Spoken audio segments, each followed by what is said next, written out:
Assalamualaikum sahabat cerita puisi yang budiman. Mimin akan ceritakan film berjudul Velaikaran yang dibintangi Siva Kartikeyan. Film ini tak sekedar tontonan hiburan, tapi juga tuntunan yang mencerdaskan dan menumbuhkan kesadaran. We are the best, we are the best. Mimin sapa dulu para penonton yang sudah menulis nama dan daerah asalnya di kolom komentar, seperti Sures di Medan, Sanudin di Tangerang, Andre Soraya di Kudus, Muzamil di Madura, Febrianto di Samosir, Alfa Rezel di Jambi, Rizal di Aceh, Yahya Luzen di Banten, Ardi Zagen di Kota Baru, Kalimantan Selatan, Indra Konter di Lampung Timur, Novli di Manado, Nendra di Indramayu, Rama di Balikpapan, dan lain-lain. Saura, kulit saya, Saura. Di ibu kota Chennai, Tamil Nadu, ada kawasan kumuh bernama Kollaikarakupam yang dikenal karena aksi kriminalitas. Kawasan itu dikuasai oleh gangster Kasi. Apapun yang dilakukan masyarakat harus dengan izin Kasi. Pemuda setempat yang baru lulus kuliah, Arifa Zagan alias Arifu yang diperankan Siva Kartikeyan, memohon-mohon agar diizinkan mendirikan radio komunitas. Setelah Kasi mengiyakan, barulah Arifu berani memulai radio komunitas yang diberi nama Kupam FM. Saluran radio komunitas bisa menjadi jembatan bagi masyarakat untuk bertukar pikiran atau berbagi informasi. Inisiatif Arifu didukung oleh ayahnya, tapi ibu Arifu, Poni, yang berprofesi sebagai pembantu rumah tangga kurang setuju. Poni ingin melihat anaknya bekerja agar memiliki pendapatan. Ketika Arifu berkumpul bersama keluarganya, seorang wanita pembuat film dokumenter, Mrina Lini, menyuarakan emansipasi wanita dalam acara reality show. Mrina Lini yang akrab dipanggil Miru menginginkan wanita mendapat kebebasan seperti laki-laki, baik itu untuk selingkuh atau mabuk-mabukan. Ibu Arifu, Poni, tidak suka dengan kata-kata Miru. Masyarakat juga membenci Miru dan mengoloknya di media sosial, sampai-sampai Miru diminta pergi dari asrama tempat tinggalnya. Untuk sementara waktu, Miru terpaksa mengungsi ke rumah sepupunya, Sri Ram. Rupanya, di rumah itulah Ibu Arifu, Poni bekerja sebagai pembantu. Kebetulan sekali Arifu sedang siaran di saluran radionya. Arifu mencerca dan mencemooh sosok Miru. Hey, Mrina Lini, hari baik itu bungkal. Sejauh ini radio Arifu berjalan lancar. Arifu berinisiatif untuk menyiarkan secara langsung pertarungan antara gangster Kasi dan kelompok gangster Das. Kebetulan sahabat Arifu, Bagia, dan pemuda lainnya telah mendapat tugas dari Kasi untuk menyerang ke kawasan Das karena berani menentang. Gaya Arifu menceritakan pertarungan seperti komentator bola. Para orang tua di rumah jadi panik mendengar anak-anaknya terluka. Apalagi setelah Das datang, Bagia terluka parah terkena sabatan senjata.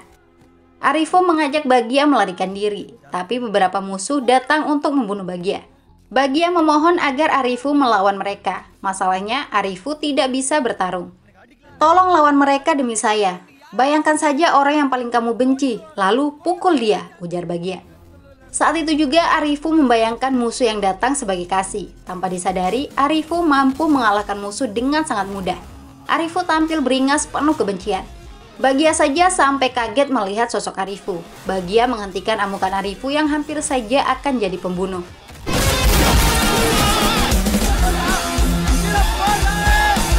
Ternyata Arifu sangat membenci Kasi sejak lama. Selama ini Kasi selalu memanfaatkan masyarakat demi keuntungan pribadi. Sudah banyak anak-anak muda yang masuk penjara akibat bekerja untuk Kasi. Tidak lama, Kasi pun datang. Giliran Das dan anak buahnya yang dibuat tidak berkutik. Kasi menebas tangan kanan Das. Jika sekali lagi Das berani menentang, akan diberikan hukuman mati.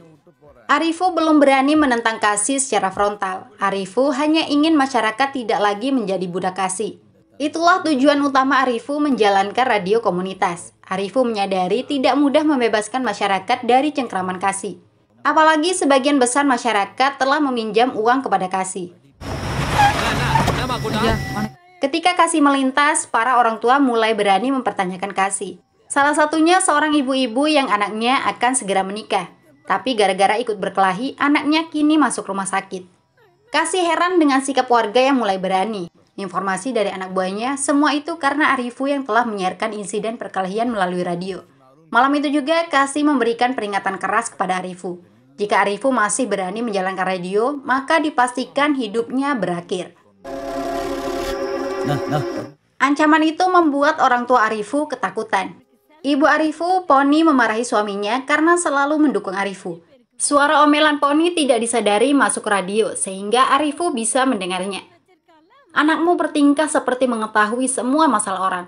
Tapi, apa dia tahu masalah kita sendiri? Apa dia tahu tentang hutang kita untuk membiayai pendidikannya? Ujar Poni. Masalah keluarga mereka sangat banyak, belum lagi biaya kuliah adik Arifu. Sedangkan penglihatan suaminya sudah mulai memburuk karena bekerja sebagai tukang las. Apa dia tahu kamu akan buta jika tidak operasi mata? Jika anakmu hanya sibuk memikirkan masalah orang lain, selamanya saya akan terjebak jadi pembantu, ucap Poni terus mengoceh. Arifu yang mendengar semua keluh kesah ibunya jadi malu sendiri. Arifu mulai mencari lowongan kerja. Dia menghadiri wawancara kerja di perusahaan multinasional Saffron.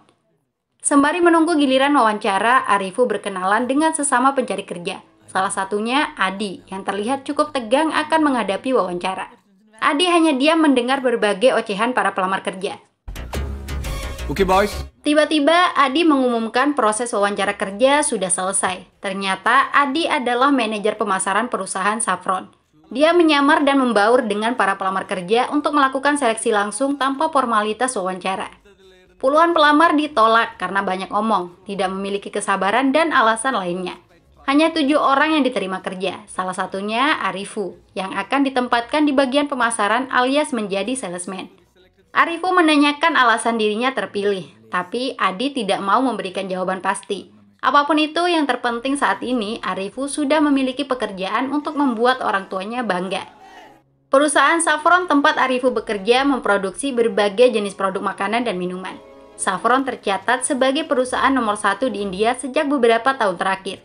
Di bawah Saffron, ada perusahaan New Fedora yang sangat berambisi menyaingi Saffron. Sebagai salesman pemula, Arifu bekerja di bawah arahan karyawan senior bernama Stella Bruce. Namun Stella tidak becus bekerja. Target penjualan mingguan tim tidak tercapai. Mereka dimarahi oleh atasan. Tidak ingin kehilangan pekerjaan, Arifu meminta bantuan Adi selaku manajer pemasaran. Izinkan saya belajar dari Bapak saja. Saya ingin bekerja keras dan sukses, ucap Arifu.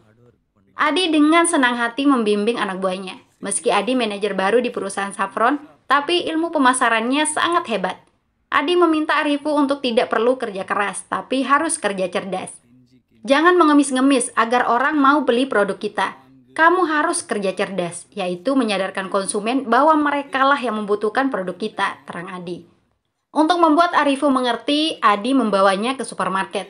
Karena supermarket adalah supermarketing, yang artinya sangat hebat dalam memasarkan produk. Supermarket is supermarketing. Contohnya saja ketika konsumen baru masuk, keranjang sudah disiapkan. Tujuannya agar konsumen yang awalnya hanya ingin membeli satu produk, jadi tergoda untuk membeli produk lainnya. Barang untuk anak-anak juga pasti akan ditempatkan di rak bagian bawah. Dengan begitu, anak-anak bisa dengan mudah menjangkaunya. Menurut Adi, supermarket akan terus berusaha menggoda konsumen agar membeli banyak barang meski tidak dibutuhkan. Bahkan setelah sampai di kasir untuk membayar belanjaan, konsumen masih ditawarkan produk dengan harga diskon agar tergiur. Ini ada patalo, marketing. Kita சொல்றது ஒரு வித marketing. Belajar kepada Adi membuat Arifu mendapat banyak ilmu pemasaran. Arifu jadi lebih bersemangat memasarkan produk Saffron. Untuk menarik simpati, Arifu juga tidak segan-segan membagikan produknya kepada masyarakat di daerah tempat tinggalnya secara gratis. Bekerja sebagai salesman menuntut Arifu harus bermuka tebal dan telinga kebal dalam menghadapi konsumen. Berkat kecerdasan, keuletan, dan rasa tidak tahu malunya, Arifu berhasil mendapat banyak pelanggan. Tidak butuh waktu lama, Arifu sudah memiliki penghasilan yang lumayan tinggi. Dia membelikan keluarganya TV baru. Biaya operasi mata ayahnya juga ditanggung. Arifu semakin menikmati pekerjaannya. Dia juga mulai cari muka kepada Adi. Arifu memberitahu Adi tentang misteri iklan produk baru perusahaan New Fedora. Itu adalah produk vitamin D dari susu sapi.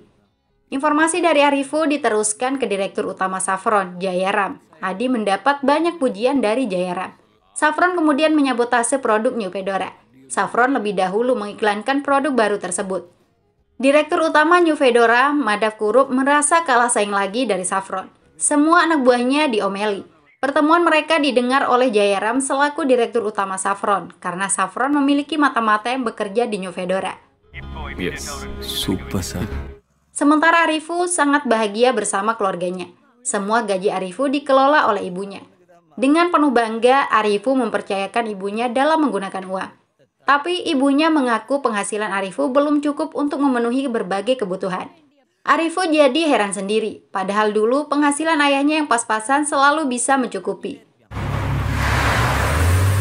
Meski sibuk sebagai salesman, Arifu tidak pernah lupa tujuan mulianya menyadarkan masyarakat agar terbebas dari cengkraman Kasih. Saat mengetahui Kasih bersama anak buahnya pergi keluar kota di pagi hari, Arifu kembali melakukan siaran radio. Arifu meminta temannya membagikan selebaran kepada masyarakat. Selebaran itu adalah bukti kebusukan Kasih. Arifu ingin masyarakat tidak lagi bergantung kepada Kasih. Jangan sampai anak-anak muda terlibat kejahatan yang hanya akan merusak masa depan. Anak-anak harus mendapat pendidikan yang baik ke depannya. Semua yang dikatakan Arifu didengar oleh masyarakat dan juga Miru. Kepedulian Arifu membuat Miru kagum. Jika kalian ingin perubahan, nyalakan lampu pukul 12 malam nanti, ucap Arifu. Tujuan Arifu meminta lampu dinyalakan hanya ingin mengetahui apakah tindakannya didukung masyarakat atau tidak. Jika masyarakat mendukung, Arifu siap berjuang melawan Kasih. Dan hebatnya, semua masyarakat mau menyalakan lampu.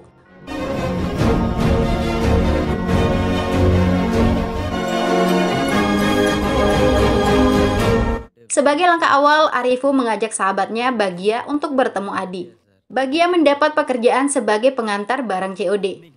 Ibu Bagia sangat berterima kasih atas apa yang dilakukan Arifu. Dari Ibu Bagialah, Arifu mengetahui jika masyarakat mau menyalakan lampu karena jasa Miru. Rupanya Miru telah berkeliling ke semua rumah untuk meyakinkan masyarakat mendukung Arifu. Fakta itu membuat Arifu merasa bersalah karena sempat memandang rendah Miru. Penjelasan dari Sriram selaku sepupu, sebenarnya Miru gadis yang baik. Ucapannya yang tampil di televisi sengaja dipotong oleh pihak TV hanya untuk menaikkan rating. Untuk membalas jasa Miru, Arifu berusaha mendapatkan video lengkap saat Miru berbicara dalam acara reality show. Setelah video didapatkan, Arifu mengetahui jika Miru memang tidak bersalah. Arifu memposting video tersebut dan pengakuan orang-orang di Facebook.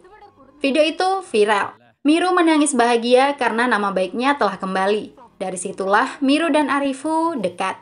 Mungkin mereka akan segera jadi suami istri.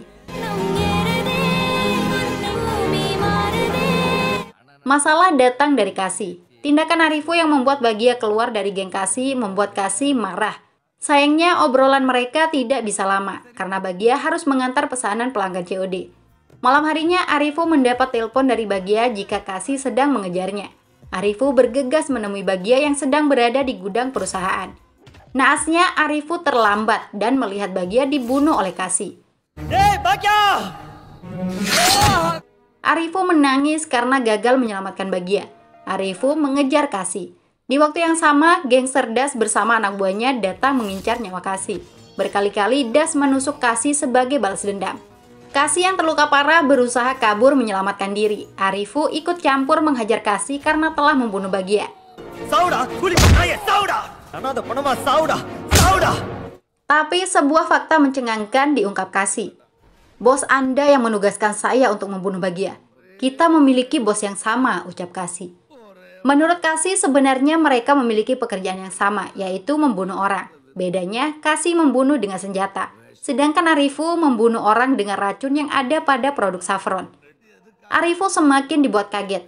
Bagaimana mungkin produk saffron yang dia jual disebut racun?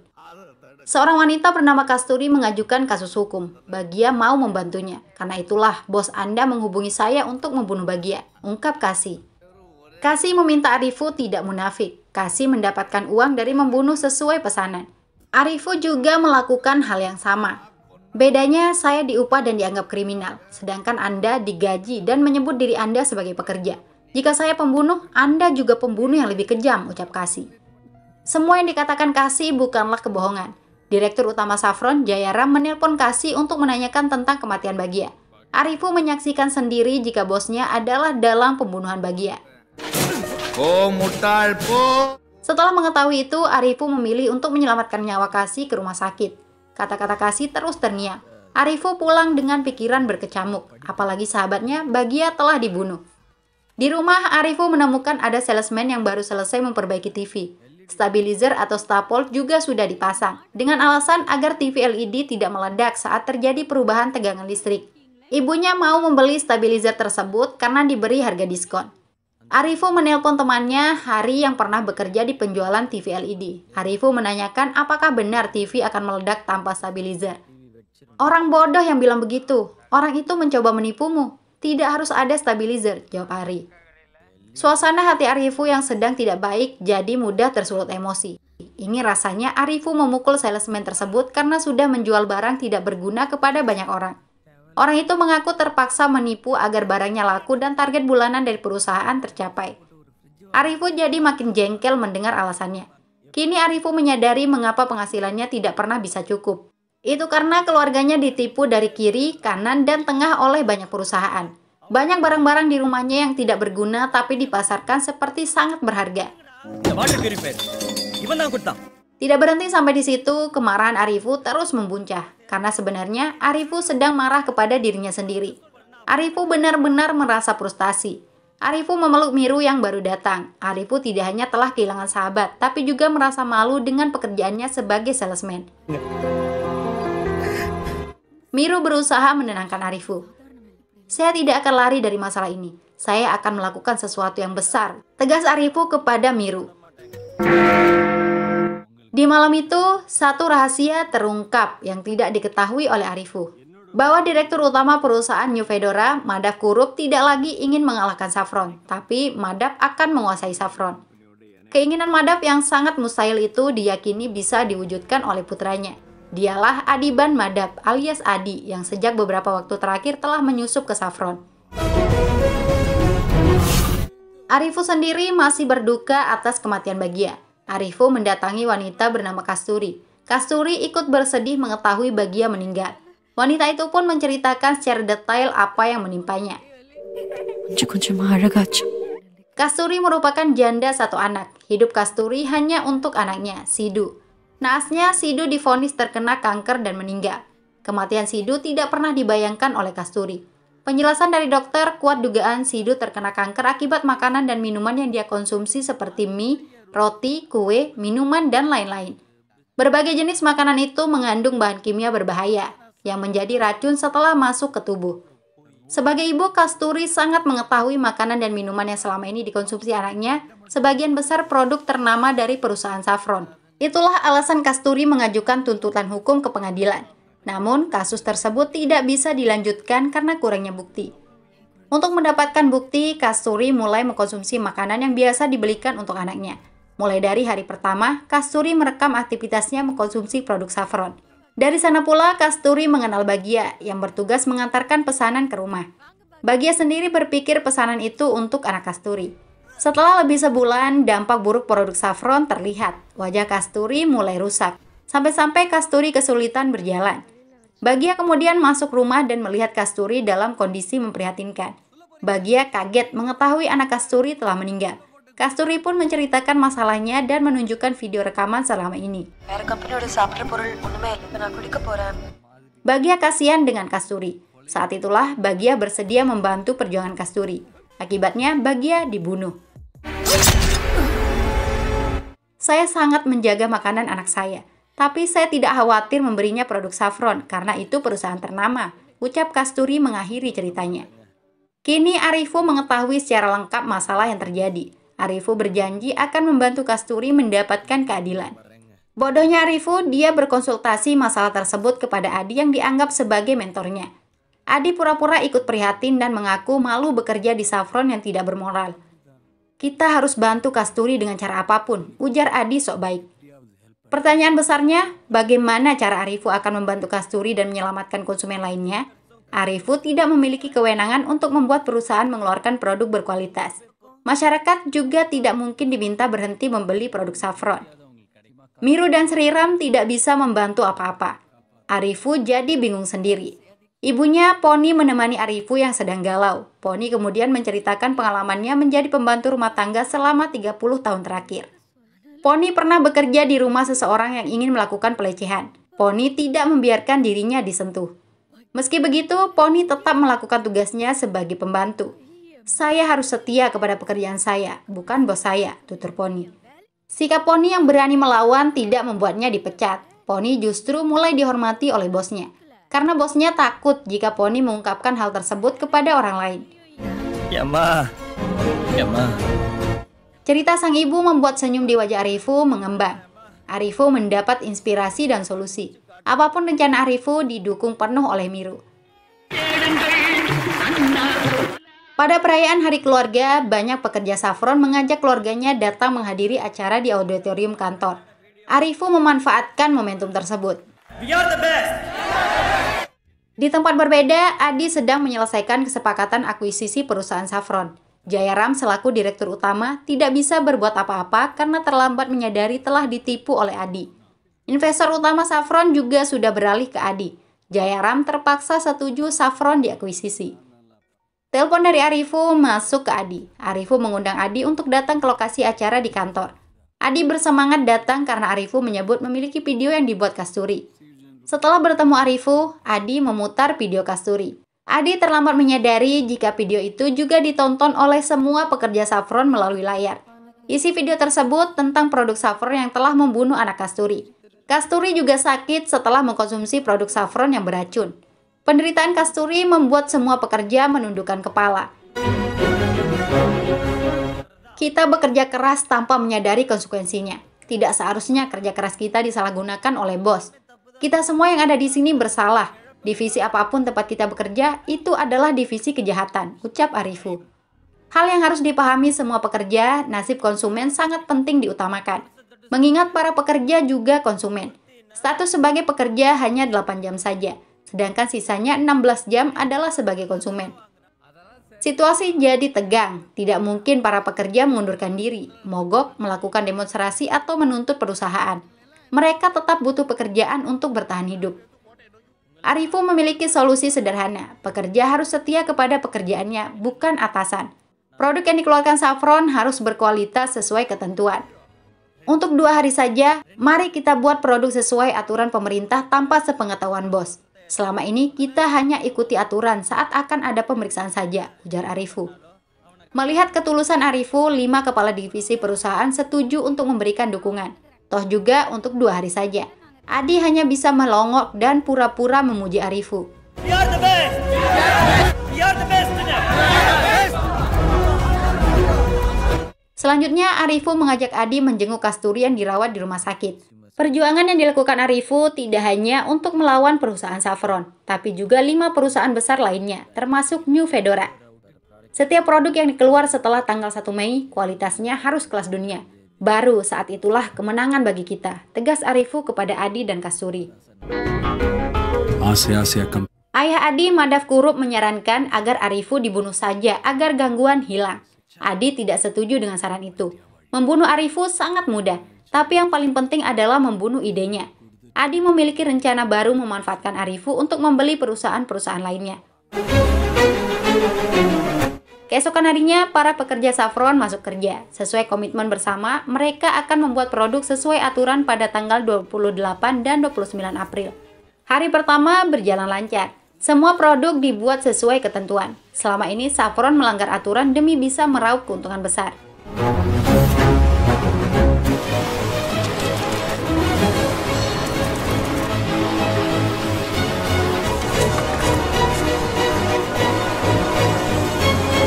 Arifu mulai melirik perusahaan lainnya. Pertemuan rahasia diadakan bersama serikat pekerja 5 perusahaan. Adi seperti orang bodoh melihat perwakilan pekerja Fedora juga ada di sana. Semua pekerja mendukung tujuan Arifu. Oleh karena itu, para pekerja diminta mengenakan kain putih di bahunya saat masuk kantor besok. Arifu tidak menjelaskan tujuannya, tapi itu sudah cukup membantu. Untuk menghadapi 5 pimpinan perusahaan besar, Arifu mendamaikan geng Sarkasi dan Das terlebih dahulu. Setelah itu, Das membantu Arifu mengumpulkan bukti kecurangan dari 5 perusahaan yang ditargetkan. Arifu mengajak Adi bertemu 5 pimpinan perusahaan. Arifu telah mengantongi berbagai kebusukan para bos itu beserta perusahaannya. Tuntutan yang diajukan Arifu ke 5 perusahaan tersebut harus berjanji membuat produk berkualitas sesuai aturan. Jika tidak, Arifu akan menyebarkan bukti yang dimilikinya. Para bos-bos itu terpojok. Apalagi Arifu mengklaim semua pekerja mereka telah mendukung Arifu. Sebagai bukti dukungan, para pekerja di perusahaan mereka telah mengenakan kain putih di bahunya. Tidak ada pilihan lain bagi perusahaan kecuali mengikuti permintaan Arifu. Selanjutnya, Arifu akan pergi ke kantor Saffron untuk mengecek produksi di hari kedua atau hari terakhir. Urusan perjanjian kesepakatan diserahkan kepada Adi. Disinilah kelicikan dan kecerdasan Adi digunakan. Situasi itu dimanfaatkan dengan sangat baik. Adi menyebut Arifu memiliki rencana lain. Bukti kecurangan perusahaan tidak akan pernah diberikan oleh Arifu. Hal serupa telah menimpa perusahaan Saffron. Solusi dari masalah tersebut, keempat perusahaan lebih baik diserahkan kepada Madhab Group seperti yang dilakukan Saffron. Adi berjanji akan mengambil bukti yang dimiliki Arifu. Keempat pimpinan perusahaan itu setuju demi kehormatan mereka. Tidak berhenti sampai di situ, kepercayaan orang-orang kepada Arifu juga dihancurkan. Beredar video seorang wanita yang mengklaim produk Saffron menjadi penyebab kanker. Namun motif wanita itu untuk memeras perusahaan. Para pekerja yang menontonnya jadi meragukan cerita Arifu tentang kasus Kasturi. Madhab Group selaku pimpinan baru Saffron datang ke kantor. Madhab memuji Arifu yang telah membantunya mengambil alih Saffron. Kepercayaan pekerja kepada Arifu hancur. Arifu dituding sebagai pengkhianat. Untuk semakin memanaskan suasana, Adi meminta Stella Bruce untuk memukul Arifu. Adi kemudian berpura-pura membela Arifu.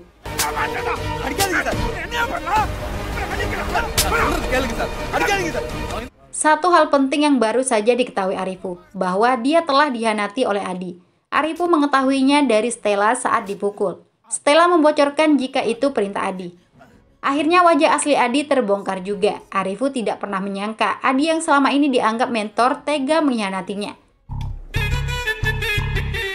Arifu, saya bukan pekerja sepertimu. Saya adalah Adiban Madhab, putra tunggal Madhab Group yang sebentar lagi akan menjadi direktur utama Saffron, ucap Adi. Langkah terakhir Adi untuk menghancurkan Arifu dan idenya yaitu membakar gudang tempat penyimpanan produk. Barang-barang berkualitas itu terbakar, beberapa pekerja ikut terluka. Arifu telah kalah. Semampunya Arifu menyelamatkan pekerja yang terluka. Adi juga tidak tinggal diam. Dia pura-pura berlagak pahlawan. Adi bahkan menuding Madhab Group sebagai dalang terjadinya kebakaran gudang. Adi memanggil polisi untuk menangkap ayahnya. Para pekerja melihat Adi sebagai pahlawan. Adi dinilai layak diangkat sebagai direktur utama Saffron. Situasi benar-benar telah berbalik 180 derajat. ಇದಕ್ಕೆ board of directors ಒತ್ತುಕೊಂಡು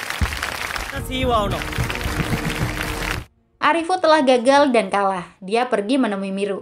Kebetulan Miru sedang menjadi narasumber di radio swasta nasional Mirchi yang membicarakan tentang Hari Buruh 1 Mei dan perjuangan Arifu. Arifu ikut bicara di radio dengan nada lemah dan sumbang. Saya tidak punya sampel barang berkualitas lagi. Mereka telah membakarnya, ungkap Arifu. Tiba-tiba nada bicara Arifu mulai bersemangat. Arifu menyebut para pekerja telah memberinya sesuatu yang sangat besar. Ternyata semua pekerja Saffron tetap melanjutkan membuat produk berkualitas. Setelah 2 hari bekerja sesuai ketentuan, mereka tidak bisa lagi bekerja curang yang akan membahayakan nyawa konsumen.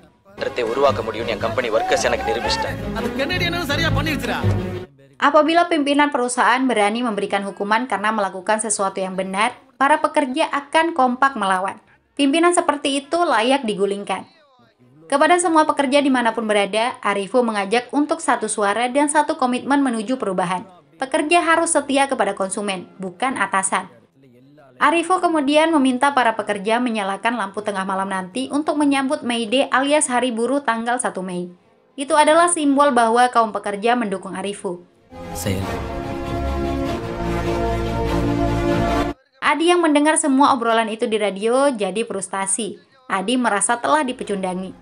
Apalagi setelah jam 12 malam, rumah-rumah di seluruh penjuru kota menyala. Adi seperti akan gila melihat provokasi Arifu berhasil.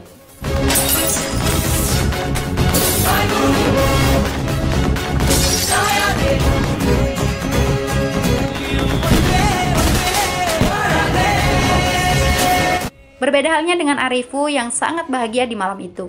Hidup Arifu terasa sudah sempurna. Dia memiliki keluarga bahagia, kekasih tercinta, dan dukungan dari para pekerja. Film selesai di sana. Sudah dulu ya, sampai jumpa.